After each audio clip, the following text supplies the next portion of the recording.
আমার সকল বন্ধুদেরকে জানাই মকর সংক্রান্তির প্রীতি ও শুভেচ্ছা।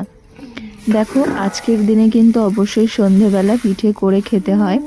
আর এই যে সাজ, এই সাজটা অবশ্যই উনুনে জ্বালতে হয়। এই সাজের পিঠে করাটাই হলো এই মকর সংক্রান্তির নিয়ম।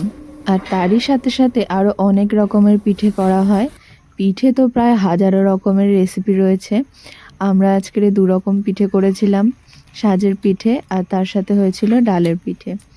এই যে সাজটা বাজার থেকে কিনে এনে ধুয়ে গরম করে তারপরে এতে পিঠে করা হয়। এই যে মাটির সাজ বা খোলার মধ্যে পিঠে করে খাওয়াটা একটা কিন্তু আলাদা আবেগ লুকিয়ে আছে এর মধ্যে। আর এই যে ডালের পিঠে, এই ডালের পিঠে কিন্তু সাধারণত গুড় দিয়ে খায়। অনেকে এই পিঠেটাকে সরু চুকলিও বলে থাকে। এটা কিন্তু নলেন গুড় দিয়ে খেতে খুব সুন্দর লাগে। আর এই যে সাজের পিঠে, এই সাজের পিঠে কিন্তু দুধে ভেজালে টেস্টটা পুরো আলাদা হয়ে যায়। আর বাসি পিঠেটা খেতে আমি বেশি পছন্দ করি, তাই রাত্রেবেলা আমি এই ডালের পিঠে আর কিছু শুকনো কলার পিঠে দিয়েই আমি ডিনারটা সেরে ফেললাম।